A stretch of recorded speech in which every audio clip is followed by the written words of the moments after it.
नमस्कार। वसंत पंचमी एक विशेष पर्व है पूरे वर्ष भर का, और किस प्रकार ये हमारे जीवन के लिए एक आमूल चूल परिवर्तन लाने में सहायक है। क्या वसंत पंचमी हमारे जीवन की बाधाओं पर हमें विजय दिला सकती है? क्या वसंत पंचमी हमारे जीवन में उस ज्ञान को, उस पूर्णता को प्रदान कर सकती है? किस प्रकार हम अपने जीवन में जो असंभव हमें कार्य लग रहे थे, जो हमारे जीवन में संभव नहीं हो पा रहा था, जो समस्याएं थी, जो बिल्कुल एक टर्निंग पॉइंट था, ट्रांजिशन था, एक बिल्कुल ही विपरीत और अलग प्रकार की सोच थी, क्या उस सब असंभव लगने वाले कार्यों को वसंत पंचमी के माध्यम संभव किया जा सकता है? तो आज हम इसी सभी कुछ को समझने का प्रयास करेंगे, वसंत पंचमी के उन रहस्यों को हमारे जीवन को और अधिक उन्नत और अधिक आनंदमय बना सके। वसंत पंचमी देवी सरस्वती का अवतरण दिवस कहलाता है। देवी सरस्वती हम सभी जानते हैं ज्ञान की, प्रज्ञा की देवी हैं। तो वास्तव में वसंत पंचमी के रहस्य को समझने से पहले पुराणों में एक दी गई इस कथा से इसका रहस्य और अधिक स्पष्ट होता है। ये कथा है कि जब ब्रह्मा जी ने सृष्टि करने प्रारंभ किया और वो सृष्टि करते गए, बहुत कुछ उन्होंने निर्मित कर दिया। धरा, पर्वत, जीवन, पौधे, फल, वृक्ष, अनेक लोक आदि, तो उन्होंने पाया कि सभी कुछ बन तो गया, परंतु वो सभी कुछ एक दूसरे से इंटरेक्ट नहीं कर पा रहा है, कनेक्ट नहीं कर पा रहा है, कम्युनिकेट नहीं कर पा रहा है, और इसी कारण से विस्तार नहीं हो पा रहा। वो स्वतः ही अपने आप ही एक ऑटोमेटिक विस्तरण या एक्सपेंशन के मूड में नहीं जा पा रहा है। तो उन्होंने संकल्प लिया और उनके इस संकल्प से कालांतर में देवी सरस्वती का उनके मुख से प्राकट्य हुआ। अब ये देवी सरस्वती विशुद्ध सत गुण है और सृजन की देवी है, तो इसलिए इनके लिए कुछ भी असंभव नहीं है। अतः वास्तव में समझा जाए तो असंभव कार्यों को भी संभव करने वाली ऊर्जा इस दिन उपलब्ध रहती है। और ऐसा इसलिए भी है कि हमारे ऋषियों ने पाया कि इस दिन आकाशीय पिंडों की भी, ग्रहों की भी स्थिति उसी प्रकार से, ग्रह नक्षत्रों की स्थिति भी उसी प्रकार से अनुकूल रहती है, जो उस असंभव दिखने वाले कार्यों को भी संभव कर सके। ये एक श्रेष्ठ अवसर है हमारे सभी मंतव्यों को पूर्ण करने की और हमारे कदम उठाने का। तो इसलिए इस प्रकार के अवसर को चूकना उचित नहीं। अब एक और बिंदु को हम स्पष्ट करना चाहेंगे कि ये समय चल रहा है गुप्त नवरात्रि का, और इस गुप्त नवरात्रि को मातंगी नवरात्रि भी कहते हैं। ये मातंगी नवरात्रि का 5वां दिन, जिस दिन बसंत पंचमी हम सेलिब्रेट करते हैं, वो लगभग 9 दिनों के मध्य का केंद्र है। अब आप देखिए, 9 दिन का मतलब हो गया 4 दिन एक तरफ, 5वां दिन, और फिर 4 दिन दूसरी तरफ। तो 4 + 4 8 और 1 9। तो ये इस प्रकार से इन 9 दिनों का मध्य बिंदु है।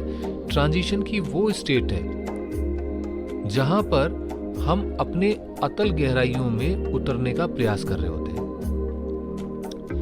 तो अगर आप देखें तो संगीत में आपने समझा भी होगा, प्रयास भी किया होगा, आरोह अवरोह होते हैं। उसी प्रकार से यहाँ पर हम मातंगी के नवरात्रि में पहले दिन से प्रारंभ करते हैं, दूसरे, तीसरे, चौथे दिन होते हुए हम उस अवस्था में पहुंच जाते हैं जहां पर हमारे अंदर ज्ञान की उत्पत्ति होनी शुरू हो जाती है। हम उस ज्ञान के बिंदु से जुड़ जाते हैं, उस यूनिवर्सल ज्ञान के सोर्स से जुड़ जाते हैं, जिसे देवी सरस्वती कहते हैं।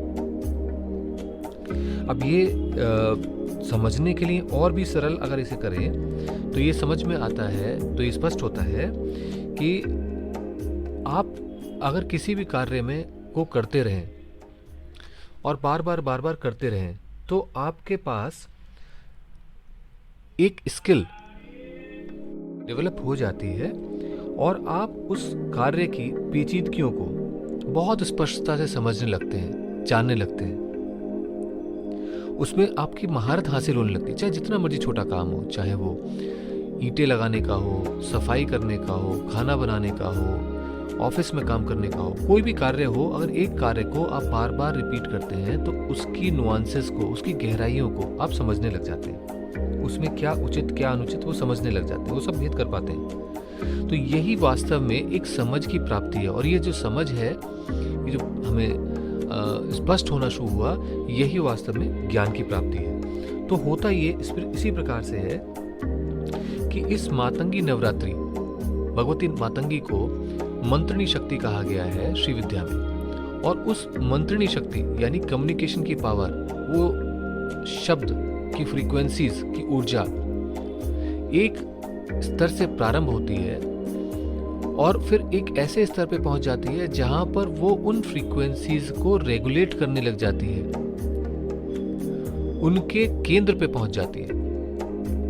तो यही प्रक्रिया होती है नवरात्रि के पहले दिन से 5वें दिन के बीच में, जहां पर हम एक एक करके उस ध्वनि के उत्पन्न होने के रहस्यों में उतरते चले जाते हैं, जिन्हें वैखरी, मध्यमा, पश्यंती, पराक आदि कहा गया है। अब इस प्रकार से जब हम इन 4 स्तरों से होते हुए 5वें दिन उस परा तत्व को टच करते हैं, स्पर्श करते हैं, उसमें अपने आप को उतार पाते हैं, तो हमें ज्ञान की प्राप्ति होती है। इसलिए कहा भी गया है कि मातंगी व्यक्त है, जहां वो व्यक्त है वहीं सरस्वती उसका दूसरा छोर अव्यक्त है, पराशक्ति है। तो ऐसी पराशक्ति, ऐसी ज्ञान की शक्ति से हमारा एक मिलन, एक हमारे अंदर उस ज्ञान की शक्ति का उद्भव होना हमारे जीवन को धन्य कर देता है।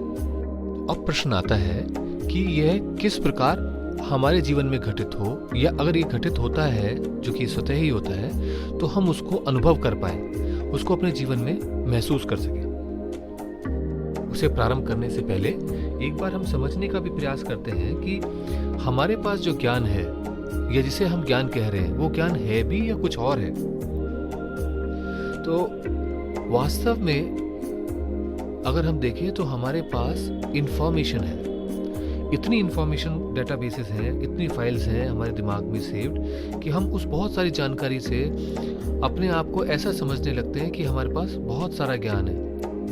वास्तव में ये ज्ञान नहीं है। ज्ञान वो इंटेलिजेंस है जो इस डेटाबेस का यूज कर सके और उस डेटाबेस का यूज करके अपने जीवन को और अधिक उन्नत और आनंदमय बना सके। तो वास्तव में अपने जीवन को उस डेटा फाइल्स के भार से भर के अगर हम अपने आप को ज्ञानी समझ रहे हैं, तो हमने अभी तक उस बिंदु को स्पर्श ही नहीं किया।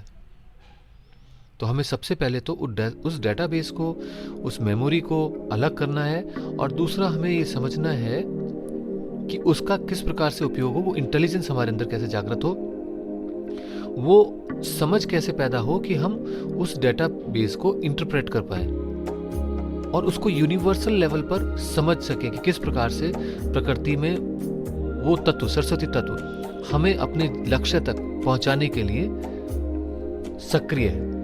और वसंत पंचमी के दिन वो किस प्रकार से हमें अपने आप ही उन बिंदुओं से स्पर्श करा देता है। इस सभी इंफॉर्मेशन की डेटाबेस फाइल्स का जो भार है, वो उसी प्रकार से हमें बोझिल कर देता है, जीवन को स्ट्रेसफुल कर देता है और बोझिल कर देता है, जिस प्रकार से हमारा शरीर फैट बढ़ने पर धरती की ओर खिंचता है और भारी महसूस करते हैं। हमारा भार है, ये हम सभी जानते हैं, गुरुत्वाकर्षण के कारण से होता है। तो हमें जो है एक ऐसी अवस्था में पहुंचना है जहां हम अपने आप में हल्का, प्रफुल्लित सा अनुभव करें, आनंदित सा अनुभव करें, ऐसा लगे जैसे बहुत सारा भार उतर गया है। हमारे पास ज्ञान है, हम उसको इंटरप्रेट कर सकते हैं, समझ सकते हैं और समझा सकते हैं। इसको हम एक छोटे से प्रयोग के माध्यम से अनुभव कर सकते हैं। यद्यपि वसंत पंचमी एक ऐसा अवसर है जिस दिन आप अपने बहुत सारे असंभव से दिखने वाले कार्यों को भी संपूर्ण कर सकते हैं।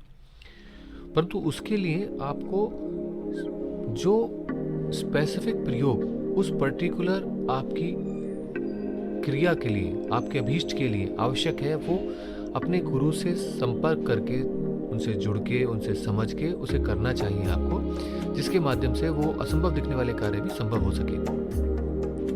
परंतु यहाँ पर एक छोटा सा प्रयोग जिसके माध्यम से आप अपने में काफी प्रफुल्लित और हल्के महसूस कर सकेंगे, उस भार को से निर्भर हो सकेंगे। तो उसके लिए आप अपनी चेयर पे, बेड पे, किसी पर भी बैठे, पर थोड़ा सा आगे को होकर बैठे, और ये बैठने से पहले अपने हाथों, पैरों के तलवों और आंखों को थोड़ा सा पानी उस पर छिड़के और उन्हें धो लें। अब जब आप चेयर पे बैठे हैं तो आपके पैर के तलवे धरती को स्पर्श कर रहे हों, चप्पल या सॉक्स या कुछ पहना हो तो उसे हटा दें, और पूरी तरह से आप धरती को अनुभव कर पाएं। अपने दोनों हाथों की हथेलियों को अपने घुटनों पर रख दें, आंखें बंद कर अपनी दृष्टि को भौं के बीच में भ्रू दृष्टि पर स्थिर करें। कमर सीधी रखें, रीढ़ सीधी होनी चाहिए, और सहज सरल अवस्था में बैठे। कोई स्ट्रेस नहीं करना है अपने आप को। इस प्रकार बैठ करके लगभग 100 सांसें या 5 मिनट आपको बैठना है, और इसमें स्वीकार करना है धरती के उस गुरुत्वाकर्षण का। ऐसा अनुभव करें कि आपके पैरों से जड़ें निकल रही हैं और वो धरा के अंदर बहुत गहरी तक जा रही है। शांत बैठे रहें, उस गुरुत्वाकर्षण को स्वीकार करें। जो कुछ भी आपके अंदर ऐसा है कि वो निकलना चाहिए, धरा उसे अपने आप ही गुरुत्वाकर्षण के माध्यम से अपने आप खींच लेगी, और जो खींच रहा है उसे जाने दें, जो रुक रहा है उसे रुकने दें, आप प्रयास ना करें।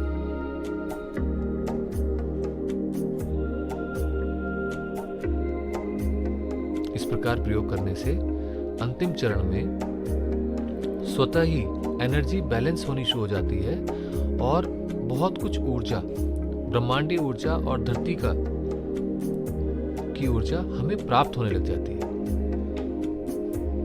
आपने संकल्प लिया था 5 मिनट का, तो 5 मिनट से कीजिए, अपने आप ही वो सब कुछ व्यवस्थित होने लगेगा।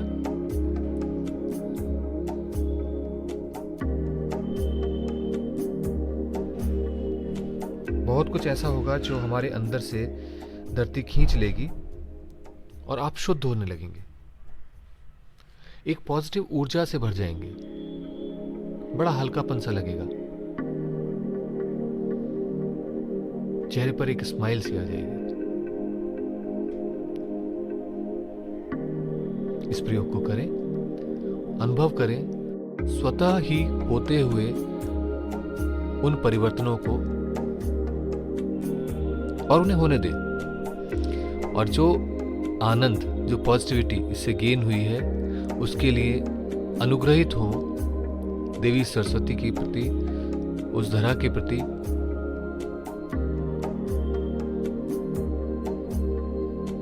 इस प्रयोग का को एक बार करके देखें, अनुभव करें, अत्यंत आनंददायक है। आज के लिए इतना ही। नमस्कार।